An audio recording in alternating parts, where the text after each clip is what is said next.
One of the ways that God reveals His glory to people is through kindness. As a matter of fact, it says in Romans 2:4 that God's kindness leads towards repentance. You know, when I think about that, I think about this lady that I met one time in Gatlinburg, Tennessee.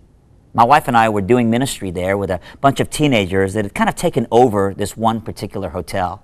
There were about 400 teenagers at this event, and every night we'd get together and we'd have incredible worship services. And then during the rest of the day, we'd just kind of be all over that hotel. We were all over the pool, all over the hallways, and just doing community for the week. At the end of the week, my wife and I were in the elevator leaving the event, and we're on the 4th floor. The elevator, we're the only ones in the elevator at that time, and the elevator goes down to the 3rd floor, and when the doors opened up, the cleaning lady comes on. As soon as she comes in, the elevator door closes, and I realize that she's crying. She's kind of doing that kind of thing. And my wife looks at me and she says, "She's crying. Say something." So I don't know what to do. You know, I'm looking at my wife like, "You say something." She's looking at me like, "You say something." And so we know we're about to lose this moment with her. And so I pull the little elevator stop button in the elevator. As soon as I pull it, she's startled, the cleaning lady, and she looks over at me and I said, "Ma'am, I know that this is kind of strange, but I noticed you're crying." I said, "Is it okay if we talk for a second?" I said, "Are you all right?"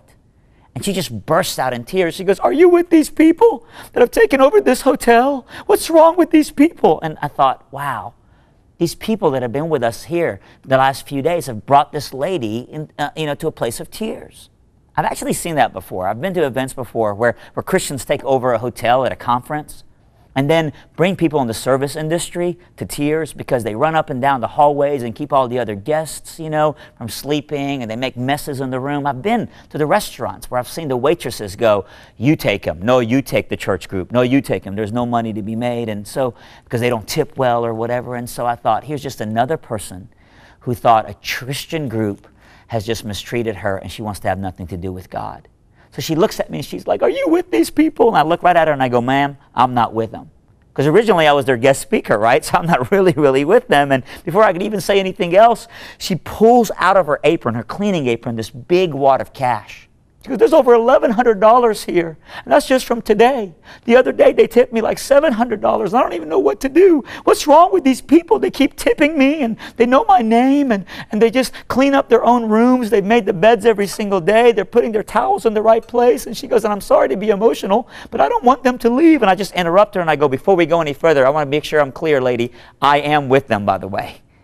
And I thought, wow, she's asking me what's wrong with them, and she doesn't get it, but she's actually asking me to share the gospel with her. She's actually telling me, I've seen something in these believers that's believable. Let me ask you a question. Are you using kindness like these teenagers did with that cleaning lady to bring people to a place where they're going, "What's different about you?" To bring people, like Paul says, to a place of repentance? My wife and I actually in that elevator got to look at that lady and say, we know what's exactly wrong with these teenagers.